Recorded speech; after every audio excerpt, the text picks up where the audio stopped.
Hello, so today we're going to be doing a VOD review of a game once again, where I'm going to talk through my thought process as well as decisions I make along the way. I want to pick this game because this is an Artifact Anvil game. I'm not sure how high roll it was or anything like that, but the idea is that I just want to give you guys my general game plan so that if you're in this type of encounter, I think I had questions about this previously, like what do you do in Jace encounter, what do you do in X encounter, so I'm trying to vary these to make these VOD reviews a little bit more informative. I don't know, like I said, I don't know how high roll it is, but I'm going to end up playing around Silco Dominators, so if you're an enjoyer of Dominators or you want to see that type of comp, that's also going to be the comp that I'm playing. I won't spoil what my placement is, but I did do pretty well this game, so should be a little bit fun to watch. Thank you for following and subscribing and all of that. So if you do like my content, please make sure if you haven't already to like and subscribe, as well as turn on notifications, because that does help me as a smaller content creator. So looking at this opener, what I'm trying to do is I'm just trying to hold on to units. Some people like to rip the artifact before augment, and some people like to rip the artifact after augment. I think there's an argument for both of them. Artifacts are a little bit less of a problem in my opinion on the current patch. I still think that there are the outliers, but Suspicious Trenchcoat got a lot of nerfs. Playing around in Besta is a little bit more difficult because that general line is just not as viable if you're playing around like Emissaries, for example. It just takes too much gold, and there's a lot of other resources, a lot of other comps that got buffed a little bit that are now more viable, right? Like a lot of people play Scrap with just Corki, a lot of people just play like other AP lines, Sorcerers, like there's lots of those units that are just taken out of the pool that makes it a lot harder to play around those units. And then Nocturne still exists, but Nocturne got some nerfs, and the artifacts themselves that were very Nocturne based got a little bit of nerfs. So it's not as bad. It's still quite bad. You still have to get like the RNG of good artifact and play around it, because the artifact has to play into your early game, or else you're just going to lose a lot of HP for no reason. But looking here, this is the first thing, augment choice. I decided not to rip the artifact before. I don't like it. I feel like it's a little bit degenerate. You can see there's a Nocturne player already, but this is a nerf Nocturne, so we can look at that while we play the game. But the first thing that you should always do whenever you see an artifact, one of the things that should click in your head is, I want another artifact.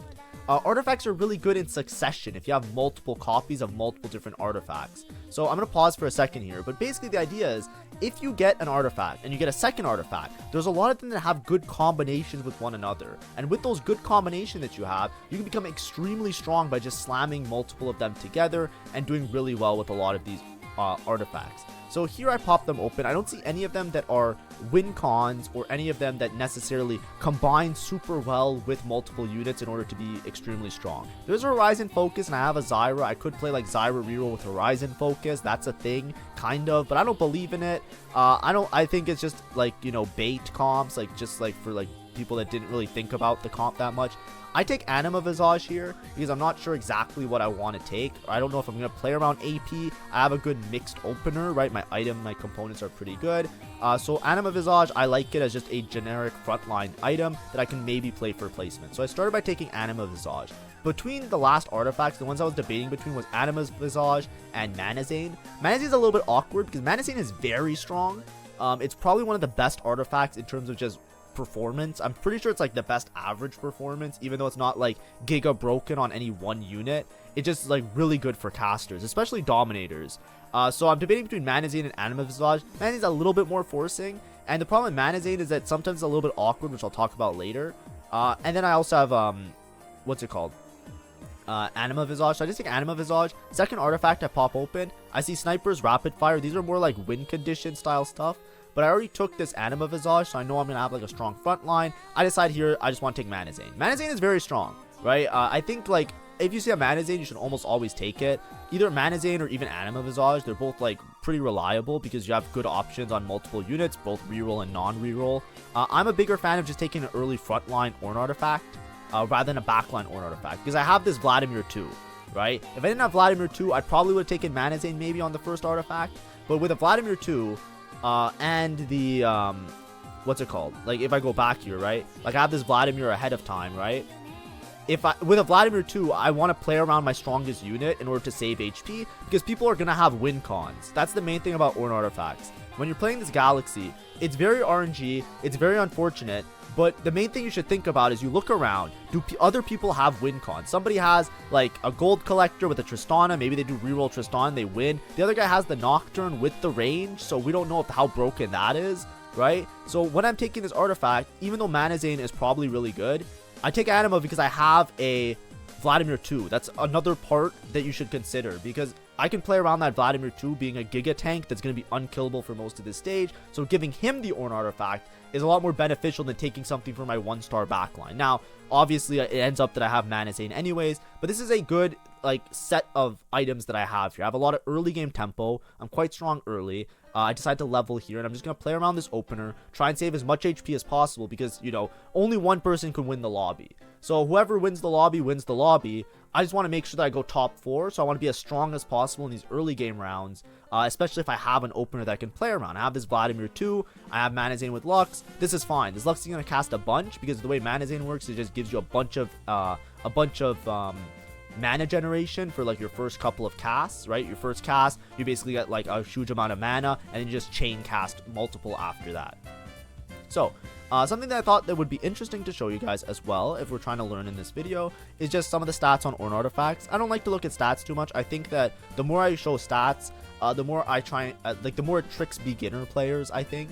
I think stats are just something you use to optimize mostly. So when I look at stats, it's just to try to optimize and have a better understanding of the game.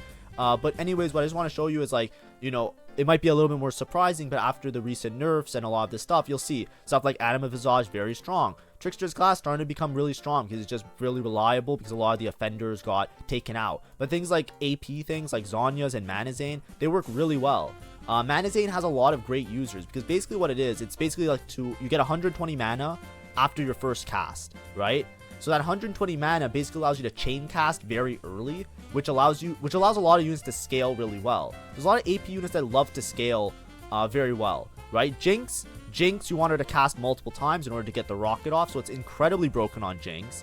Zoe has trouble with mana generation a lot of times, so you want to get on Zoe. 5 cost, they're all really good on, right? Because all the 5 costs, if you get them to cast, it's really strong. So the stats here, it says that Manazane's really good, right? It has like a high first percentage, but a lot of it is tied to the fact that it's really broken on a lot of 5 costs, basically. So it's a little bit skewed, the statistics, right? If you're trying to play around it, and you can't really game plan and say, oh, I'm just gonna win because I put on a 5 cost. It's like, not necessarily.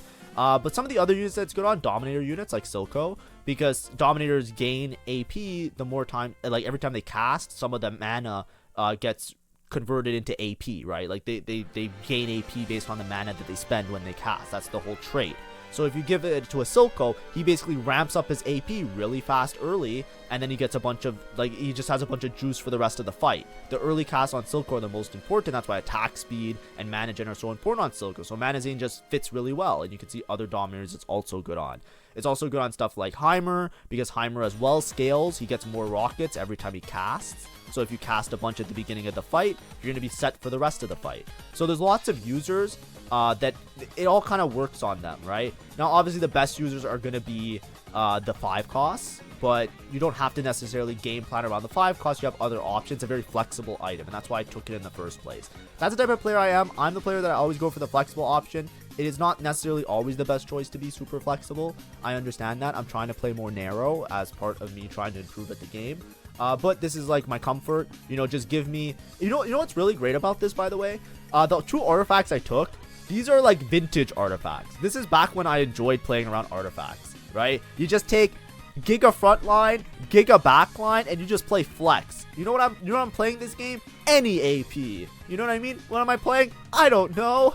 It's like these are like the parts. These are the type of games that I like. I made Nashers, I made Manazane, and we're good to go. You know, I'm pretty happy with that. I can also reroll Renata. As you can see, I'm holding a couple Renata copies on my board. Right, I have really strong front line, really strong back line. It can work out pretty well. Looking at the way that the comps are like shaping out, I don't necessarily want to probably reroll in this lobby. It just kind of limits me unless I feel like I have a really good spot. The problem with Renata is that I don't think Manazane is that good on Renata. I know it looks like it's good on her, but the problem with Manazane is that after the first 5 casts, how do I explain this well? Manazane gives you 120 mana, right? So it just gives you a shit ton of mana. So you cast a bunch of times, right? A lot of times it works out to be like 2 or 3 or 4 or 5 casts, right? Let's just assume, for rounding a number, that it's 3 casts. Let's say 120 mana is 3 casts. So you cast once, and then you instantly cast 3 more times. So you cast 4 times. If you're playing a comp, like let's say like Renata, for example. Renata wants to cast a bunch, yes. but she wants to cast over time. She wants to continue to cast because she's a stall comp, right? So if she casts like a couple times in the beginning of the fight, what ends up happening with Renata is that then you're just waiting for her to cast again, because now you don't have a mana generation tool anymore. It's not like a Shojin. You don't get like the extra mana per auto attack later. So you kind of front load a bunch of the cast, and then later on it doesn't feel that good because you don't get like the benefit of being able to continue to cast a bunch. I think what I'm saying also is justified by, like, sometimes with Manazane, you also want to put like a Shojin on a unit sometimes. Because sometimes it's not enough just to get the initial cast with the Manazane. Sometimes having like an extra mana generation helps out a little bit as well. So that's what I mean. I remember looking this up before. Maybe the numbers changed because Renata got a little bit of, like, you know, changes, some nerfs, some buffs, some stuff around that, right? Even singed and all that kind of changed. But in my head, when I think about Manazane, I'm thinking mostly Dominators or Heimer. I think Dominators especially, like, I think it's one of the best things you can put on Silco. Because Silco doesn't have that problem, right? The whole point of front loading the cast is that now he just hits like a truck, because you just basically ramp up a bunch of AP while doing all these early casts, so it works really well. So that's like my game plan roughly. So when I'm looking at this game, I'm thinking to myself, I probably want to play around Silco. That's like, you know, that's my first pick, and then if I don't hit Silco, I can keep myself open to some other options. I don't want to play too wide, right? I'm not going to hold all these Renatas on my bench because I don't prefer Renata for the reasons that I explained right now. So that means that I'd rather focus on Econ because I'll flex between the multiple 4 costs, right? I'll either play around Silco or I'll play around Heimer. If I just happen across Rebel units, then I'll play around Rebel, because the thing that's good about Rebel is that if I play around Rebel and then I eventually make it to level 9 and I can tempo and then I hit a Jinx, then I can move the Manazane onto Jinx, and it's really good on Jinx. So I can flex between all the 4 cost APs really well. So I decide to sell my bench of these Renatas, and I'm kind of not focusing on that. I also have the Vladimir 2 in the front line. So if I play around Renata, I usually want to play with Sentinels to get the visionary synergy going on. So it's a little bit awkward for me to transition. I'm basically going to play around this Vladimir for most of the game. It's a Vladimir 2 that I have, and I have an Ornn artifact on him. He's going to be very strong. So here, as you can see, I'm just going to try and work around making Econ, right? I want to make 50, so I'm going to sell some of these units. I sold the Lux pair. I don't think that was the best decision. I probably should have held the Lux pair, if I'm being honest. But I'm thinking that I probably want to just, like, looking at my items here, I have Jewel Gauntlet, which is really good on Dominators, right? They get a bunch of AP. Jewel Gauntlet, give them a bunch of crit chance, make their abilities crit. So what I want to do here is I probably want to transition to like a Dominator board. I'm just going to probably commit towards Silco, especially with those item slams. I have this sword that's a little bit awkward to use, but I could just make another Shojin with the sword, or I can make some sort of frontline item. It's fine. But as you can see, I'm just building around Watcher frontline, really good frontline trait, and then I have, really good frontline item, and then I'm playing around the other ones. Here I messed up. I didn't scout properly, so this is a scouting error. As you can see, I got Spectral Cutlass on. That's my bad. So this is a huge mistake on my part. Whenever it's Ornn artifacts, you have to be extra vigilant. I knew there was a Spectral Cutlass player. I wasn't paying attention enough. As you can see, I was just sitting around doing nothing anyways. This was probably a moment that I was probably just talking to chat or chilling. And I got Spectral Cutlass instantly, goes to backline, kills my backline, lose my damage, lose the round. That's entirely my fault. This can come into play later in the game, just keep track. So I lost 11 HP this round. If I go, for example, 5th because of 11 HP, this is the reason why. This one round, me being lazy, lost me 11 HP. That's the way you should always think when you see these rounds. Especially with Ornn artifacts, because there's so many weird interactions, you have to look around. Always scout, right? Always do a little bypass of a scout. Try and stay focused. I know it's hard. Even myself, I get distracted a lot. So you want to make sure that you look around as much as you can. That's entirely my fault. So just keep in mind, right? If we're at the end of the game and we're like, damn, I wish I had 10 more HP. That's where the 10 HP came from. That round that I messed up. And that's the way you should think about it if you're trying to improve. Here, I want to switch items over because I have a 2-star Zyra. So I'm just going to put the items on the 2-star. I sell the Lux just so I don't have to use a remover. For my augment choice, it's a silver augment. I am quite strong. I didn't see any of the combats that I really like. Bulky Buddies is pretty good, but Bulky Buddies doesn't work too well if you're playing around Silco, right? Because if you're playing around Garen, it's hard to do Bulky Buddies. It's just, it's a little bit clumsy. So I looked at that. I said I'd rather take gold here, because right now I feel like I have a very good spot for Silco. If you have a good spot for a comp, you want more gold. Why do you want more gold here? I want as much gold as possible. I would want infinite gold. Because if I want to play Silco, like I have a preference, like I have a strong preference this game, right? Jewel Gauntlet isn't as good as on Heimer. It's okay on Zoe, but I don't really want to play Zoe unless I have a good spot for it. There's other people that look like they're angling towards Heimer, so I don't want to contest into Heimer. I really want to play Silco. The only way that you can guarantee that you can play Silco is if you have a lot of gold in order to roll for Silco. I want to have infinite gold because I want to decrease the variance because I'm playing a very narrow line. So I've already identified to myself I want to play this narrow line because I'm playing more narrow rather than playing more open, more wide. I want to make sure that I have a lot of gold, and Placebo gave me a lot of gold, right? It gave me 15 gold. I'm level 650. I'm going to be level 750 next turn. I'm going to be very rich. I'm going to have a really good level 8 roll down. I should be able to hit something unless I gig a low roll, but that will just be nature of the odd occurrence of the game that happens because TFT has randomness. But giving myself the best chance and the best opportunity for that is to make sure that I take an econ augment or take something that gives me a bunch of gold to make sure that I keep my econ high as well as my HP so I can hit the particular units that I'm going for. You should always consider that, right?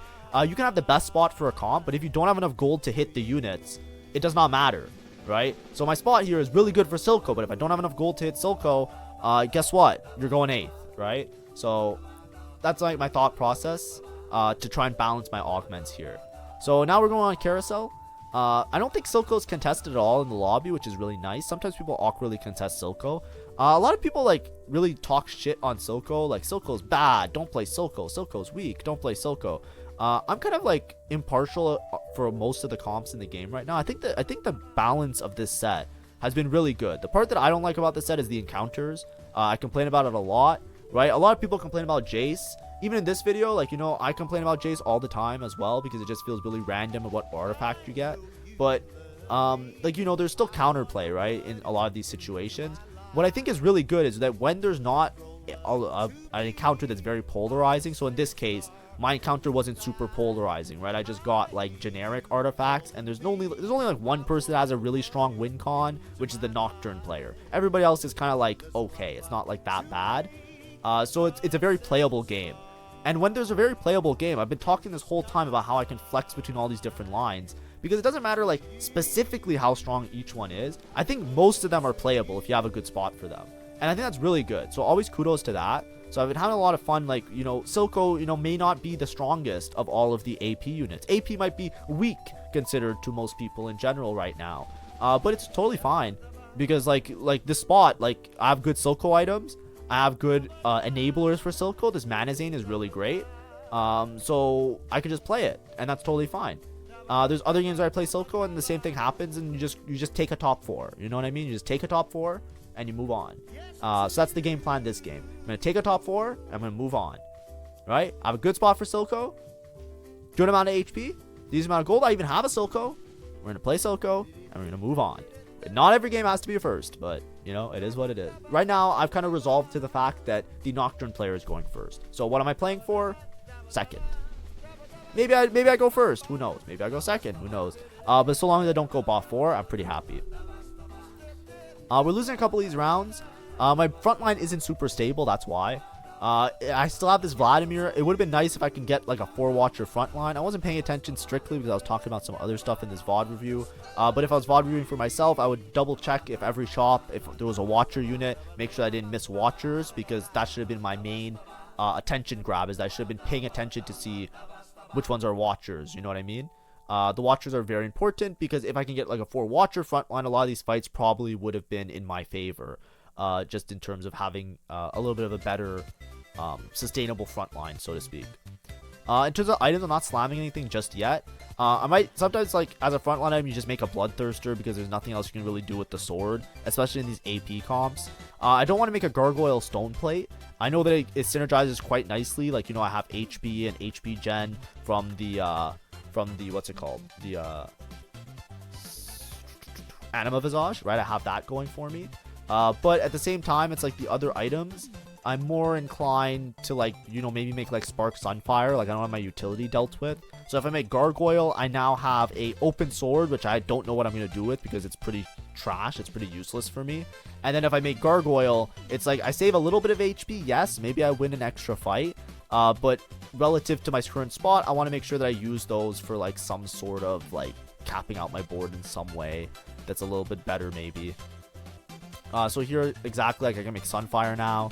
So I'm just gonna make Sunfire. You can also make Warmog, Stone Plate, but I'd rather make Sunfire here and then maybe make some backline items. I am a bit backline heavy, but I do have a frontline Ornn artifact, so it kind of like, you know, Anima Visage, it has enough stats that kind of feels like you're playing like, you know, it feels almost like 2 frontline items. Don't quote me on that. It obviously isn't. But what I'm trying to say is that it's decently strong. I found this Alawi, so I'm holding on to it. As you can see, I also have Luxes on my bench, right? Part of playing flexibly. What if I just hit a Heimer?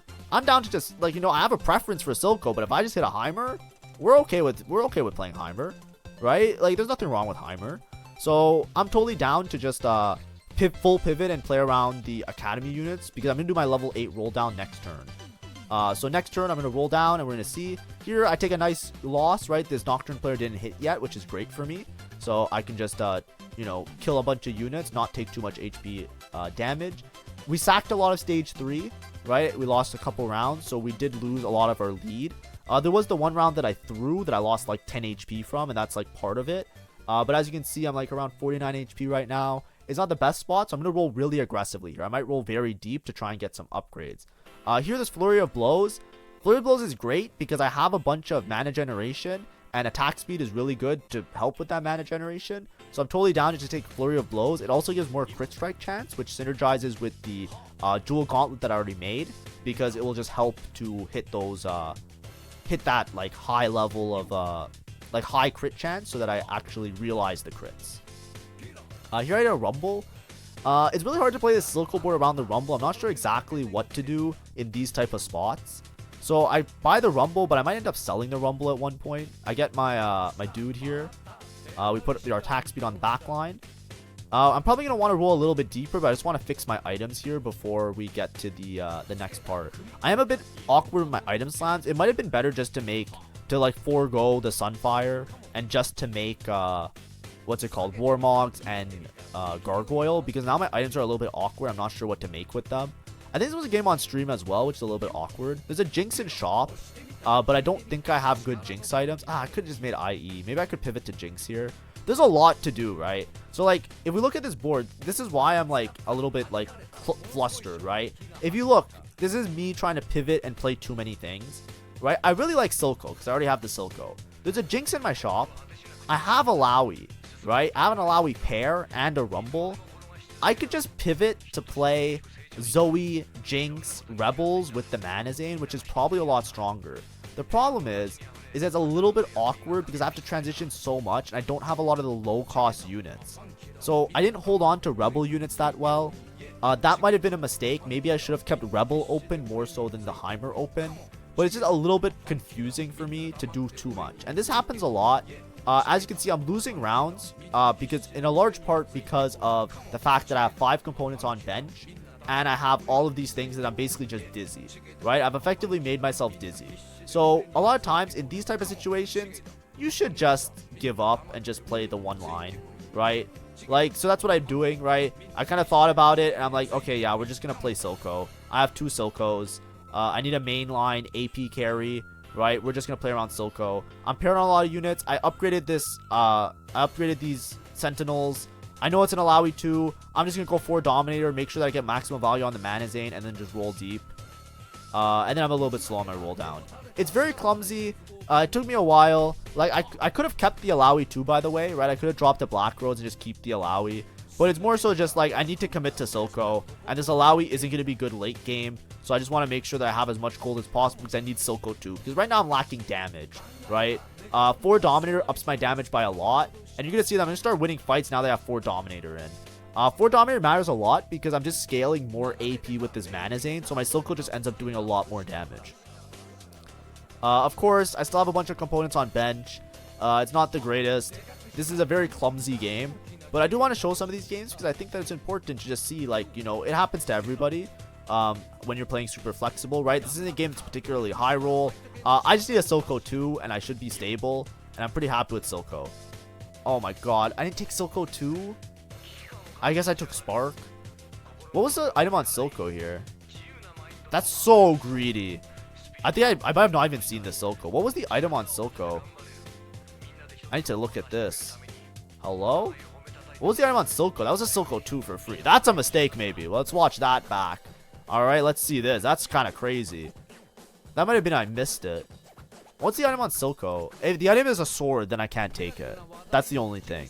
So if it's a sword, it makes sense. But if it's anything else, I can probably take it.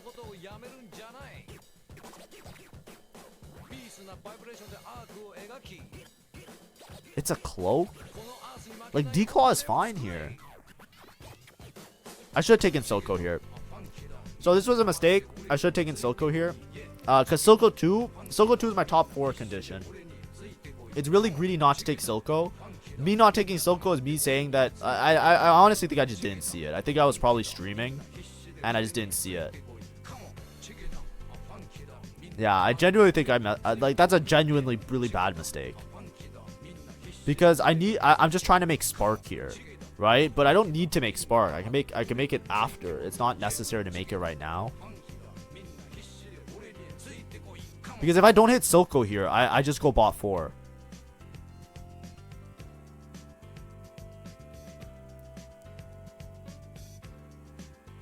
Yeah, I should have taken Silco. I make Spark. I make Spark and I do what? I make Spark and I move items? Oh wait, this is fine.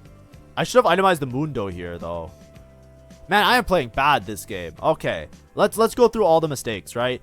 Number 1, you always take Silco there. The reason you have to take Silco is my top 4 condition. I have insane amounts of damage and insane power with this comp right now. However, I need a Silco 2 in order to top 4. So, not having Silco 2 here, I'm risking going bot 4 for free for no reason other than like just being greedy. Number 2, I should probably itemize the Mundo too. Garen is very good with these items, yes, and he does give some extra HP to the Mundo. So it is fine to play around the Garen and then just like, you know, itemize the Mundo and stuff. But the Mundo is my main tank, so the Mundo should have all of the tank items on him. Right? So that's a huge mistake as well. So, because the problem is, if I use one remover, I still have the remover that I can switch them over to the Garen 2 later. But not having the Garen 2, that is really bad. So, I should have put all items on Mundo, and I should have already have Silco 2. If I had Silco 2 and 3 items on Mundo, I wouldn't even have to roll anymore. I would be totally fine. So, me not playing that carousel round well is greatly affecting my average placement of this game. So, whatever my placement would be, I would expect to be 2 placements lower than whatever my top placement is. Let's put it that way. So whatever I think I should have gotten this game, now you should count me 2 less, basically. So if I go 3rd, I should have gotten 1st, right? If I didn't make these mistakes. That's how much I think these mistakes are. So that's really important. The lobby is very close in HP, and I played that very poorly, right? I was greeding. That was way too greedy. So that's a huge thing. I just want to make it very clear. Also, these components aren't going to change. I should just slam Giant Slayer and Guard Breaker. Because what am I going to make with these components? Nothing. Like, I'm literally going to make nothing. I should just make Guard Breaker, and I should just make Giant Slayer here. Because I need to win these rounds because of how close the lobby is. Really, really poor performance by me. But it's okay because I'm doing a VOD review.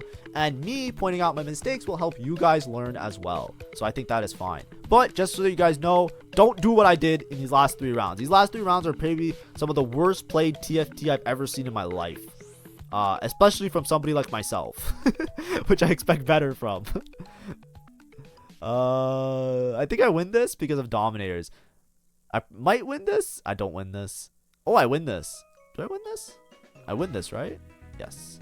Look how much damage Silco does. This is what I mean by Silco 2, right? Manazane with Silco, he ramps up so much, so fast, and he ramps up so much AP that he basically just starts killing everything. And I have stacked crit. So all of my ults basically crit everybody. So it is such a good combination here. So this is really bringing out the most of the Dominator trait. However, I am a fool. And I have a Mundo with a Guard Breaker.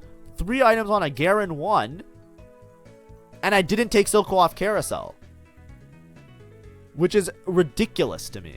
That is the dumbest shit I've ever seen in my life. Because Spark is really important.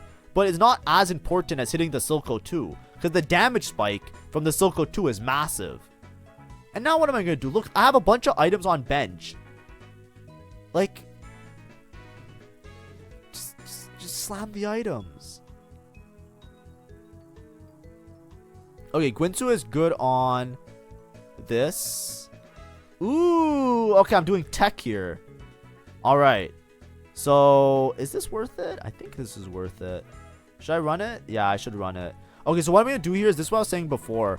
I want to put Shojin with the Manazane because the Nashor's Tooth just gives some attack speed. I already have a bunch of attack speed from the Zeke's Herald. So I don't really need the extra attack speed on the Silco because he's going to be chain casting anyways because of the Manazane. So what I want is Shojin to help ramp up more, because he's already attacking really fast. So I want the Shojin to just give him more mana gen so he just continues to cast with all of his AP. So I basically swap out. I make Shojin. So my items look weird, but I think this is just better. Like, I think it's strictly better. I'm willing to even check. Let's check if it is better. Silco. Like, it looks weird, but it's just because, like, after the Manazane runs out, I still have a bunch of attack speed because of the Zeke's Herald. So I want to just, like, chain cast instead. Right? Like, or I want to just continue generating mana.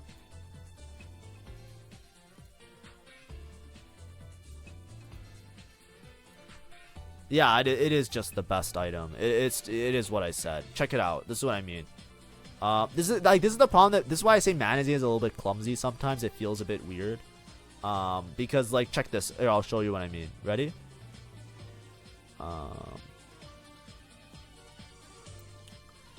Stats. So look, if you put Manazane on Silco 2, right? Manazane on Silco 2.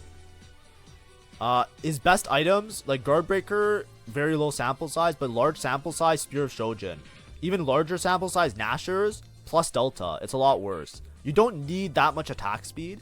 So this is good in general. It's like a good general item to make because like you obviously it's a good use of components and it's really strong. But whenever you have Manazane, because once the Manazane effect wears off, it becomes really hard for Silco to cast without Shojin. So you still want to put a Shojin on this guy, right? So a lot of times it's Manazane, Shojin, and then it's something else, right? Like Guardbreaker, Jewel Gauntlet. You either want damage amp or crit chance. So Guardbreaker works really well if you already get your ult critting from something else, because then it gives you damage amp and crit chance. So you get a lot of damage, a lot of value off Guardbreaker. It's also a good item to make because it makes good use of components. And then Jewel Gauntlet is just good because you make your ult crit. So all the AP doesn't go to waste. You basically have your ult that does an insane amount of extra damage. And then Giant Slayer is also sometimes good. These are also very small sample size, but it's just because damage amp, right? You're basically, instead of crit chance, you're going for damage amp. Just something to make use of all the AP that you have. Makes sense? Hopefully it makes a little bit of sense. But that happens a lot, right? So I have Zeke's Herald as well. So my Silco has a bunch of attack speed. I don't need to put like you know what I mean? I don't need like Nashors anymore because I have so much attack speed anyways. He's gonna get it off, right? He's gonna get his ult off again. What matters more is just making sure that my autos generate more mana, right? The Nashors give 60% attack speed, but Shojin gives me 5 mana per auto attack. What's better, the attack speed or 5 extra mana or whatever? It's the mana for sure, because the attack speed isn't gonna make up the mana as easily. And it's also like short-lived a lot of the time because it's in between casts. So if you don't have a Shojin, then your Nashor's effect is going to wear off at one point. I hate everybody upgraded, so I should be strong now, quote unquote, like should be strong. I threw away a lot of HP this game. It all worked out at the end, but I do want to stress the fact, right? My mid game was played very poorly. If you're watching this video, I did make sure to explain why I think I did those mistakes and what the mistakes were and all of that. But my mid game was done pretty poorly. Getting a Silco 2 earlier would have been extremely important and very powerful. Playing around the Mundo with items would have also been extremely powerful because I just would have saved HP and I wouldn't have like lost maybe like an extra round. And it wouldn't be that as greedy. Now, obviously, I risked it for the biscuit, and I managed to win out from here. As you can see, like I'm win streaking, and everybody is dying. But it's like these are the type of things that, like, let's say I don't ever hit the Silco 2. That's how you instantly go 8th, right? Also, like the mid game round, I should be 10 HP higher. Remember that round that I didn't position against the Spectral Cutlass? You guys remember that still? Remember when I didn't position around Spectral Cutlass? So that's another 10 HP on the table, right? Right now I'm in a contention of top 4. There's one guy that's this is a Nocturne player. He's somehow not that strong. I don't know what's wrong with his board. I don't know if Nocturne just isn't that strong anymore without the artifacts. I have to see more of it in actual games, not just stats. But a lot of people don't play around it anymore because it's a lot harder to hit the artifacts. So I don't have a solid opinion on it just yet. I haven't formed a complete opinion. But besides his Nocturne, his board looks like shit, right? He has a 1-star Alawi. He has like a couple Sentinels. Like, look at his board. His board is like dog shit. Like, it's actual like bad. So like all he has is this Nocturne. And my Silco is just giga damage. So I can easily beat this Nocturne player. It just comes down to the other guy. I think the other guy left over is the cash out guy though. So I might not be able to outcap him anyways. Here I'm trying to go level 9 now because I hit everything. Yeah, look, he's golden egg cash out. So this guy was strong and the rest of the lobby was pretty weak, which is probably how I was able to greed and make it to where I did right now. That I wasn't super punished for my mistakes. But the other player, they have golden egg cash out, so they're gonna be way ahead of me in terms of like what items and everything they have. They basically have like a fawn, they have extra artifacts, they have like all sorts of crazy shit. So I don't think I can beat that guy, so this is probably gonna end up being a second, which is nice because, like, you know, in some ways I didn't get punished for like my mistakes that I made, right? Even though they were very egregious and probably pretty bad. It wasn't that bad. Also, I'm not sure here if these items are better on Mordekaiser. I don't think Guinsoo is good on Mordekaiser. Some people really like Nashor's on Mordekaiser because you just want him to have attack speed. I'm not sure here if I should be itemizing LeBlanc or Mordekaiser. I'm kind of under the impression of, yeah, sure, might as well itemize Mordekaiser because it's a Dominator and I have the Dominator, like, I have 4 Dominator in, so I'm down to itemize it. LeBlanc, I'm always a little bit skeptical because sometimes you put items on LeBlanc and she does nothing, and sometimes her like damage amp effect that she has for your team is incredible and she just does so much for everybody. So I'm never sure exactly which one I want to do. But yeah, this guy has a Tristana. This guy's board is really interesting, by the way. I've seen people do this as well. So he got Starry Night he took Starry Night, right? Into what's it called? Academy. And that's something that I always recommend players to do, because what happens with Starry Night is the higher your level, the better the odds are of seeing the upgraded units in shop. So what that guy did was he had a good opener. He played Starry Night, and then he played Sentinels Tristana into Sentinels Tristana Academy, just playing Tristana instead of Corki, right? When you place Heimer with Sentinels and you play Artillerist in the back line, usually you're playing Corki with 5 Academy. So this guy is 6 Sentinel, Academy, and then instead of playing around Heimer and Corki, he played around a Tristana. And basically he's able to upgrade all of his 2-star units, all of his 2-cost and 1-cost units very effectively, because he could just keep pushing levels and then find, like, you know, every Tristana in his shop basically was a 3-star Tristana. So he went straight to level 8, level 9, and he has a Tristana 3 now that's been scaling the whole game, and he has a Jace 2 because he's able to play around these higher cost units. Now, he cashed out Lucky Egg. As you can see, my board is exceptionally strong. I'm almost able to beat him. I have a Mordekaiser 2, yes. I have a Silco 2, yes. But I'm not able to quite get there because he just has way too much ahead of me, right? The Golden Egg basically just gave him too much extra resource. It gave him just enough to beat me. If he didn't have Golden Egg and he didn't actually cash out Golden Egg, I would have been in a good spot. But his board was just so strong that he had a really good spot for Golden Egg. So kudos to him. I probably can't beat him. He's only going to get stronger because the Tristana continues to scale. I don't really scale here. If I get like a really good Mordekaiser island, let's say I get like QSS on Mordekaiser, so I can remove this Guinsoo, that might help me a little bit. I don't think getting like 6 Dominator or getting 5 Black Rose is really going to make a difference. He has a Jace with Silvermere Dawn, which is just absurd because the Jace is just doing so much damage, right?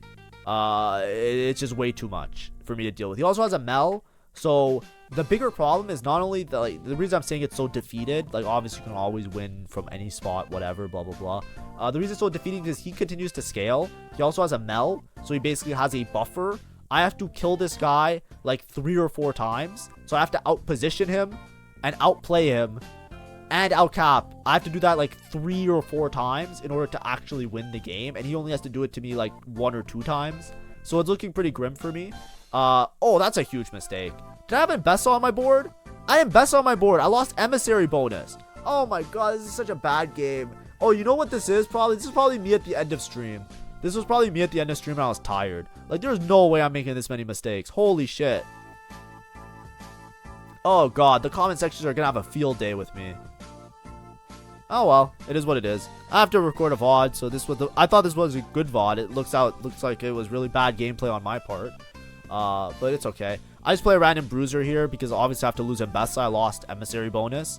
Emissary bonus is really important because it basically helps out my front line a bunch with this Garen. But like I said, I don't think any of these are really gonna matter here because I can't beat this guy. Like, now I took out emissary bonus. Do you think the fight's gonna be closer? I think this fight's gonna be less close. I switched one of the items on Mordekaiser just to give him more damage, but this Tristana is just chunking my front line. It's just impossibly hard to deal with, and the Jace is also destroying everybody, right?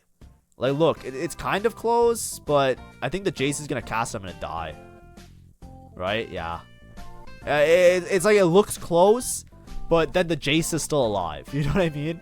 The Jace is just doing so much damage, and this guy's level 10. He's gonna hit Rumble 2. He can hit Rumble 2. He can hit everything. He's just too far ahead right now, so it's a little bit awkward for me. I had LeBlanc 2, sure. I was kind of holding on to a bunch of Silcos to maybe go for Silco 3, but I think he ended up finding a Silco or something. So I just put LeBlanc 2 in. Try my best. I put in an extra Black Rose. Maybe the Scion helps. But now he has Rumble 2. I'm too outscaled, right? What could have helped? You know what could have helped, chat? I might have gone in first this game still, because if I didn't waste so much gold rolling for Silco, I would have been very rich on level 9 here, and I could have maybe rolled for some better units, and that could have helped me.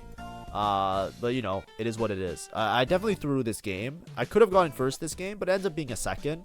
Hopefully there's still learnable experiences. I think the bad parts of the game definitely help in terms of you guys seeing like, hey, these are things to look out for. As ridiculous and silly as they look, I'm sure everybody makes these mistakes at one point in their lives, because that's TFT. The mistakes were pretty bad. I'm not gonna lie. They're pretty bad by my standards. I don't know about your standards, but I'm sure everybody has high standards. But look, it's a very close. For how close this game was, the mistakes that I made being as big as they were, I could have easily maybe taken a first here. It would have been difficult because of the golden egg cash out and the scaling Tristana, but you know, I did throw a couple rounds. So anyway, we get a second, give me my 22 LP, and call it a day. So, plus 22, yippee. But that's an idea of playing around Silco with Manazane, right? This was a Jason counter. Nocturne player went third, right? Sometimes, like, you know, Nocturne's obviously a lot weaker. There's other win cons that are a lot stronger. But if you can make it to a very strong board with upgraded units, and especially find, like, 5 costs and stuff like that, you're still able to play for placements a lot of the time. I resolved very early in this game that I'm just going to take the more consistent, reliable option, and I'm just going to play for like a top 4. So I'm really happy that I got a second. But yeah, that was the VOD review for today, playing around Silco Dominators with Manazane. Hopefully it was enjoyable. Hopefully there was something to learn. There's a good deal of like useful tips and a good deal of like, what the fuck was I doing? So hopefully it was entertaining in as much way as possible. Thank you for watching and have a great rest of day. Bye-bye.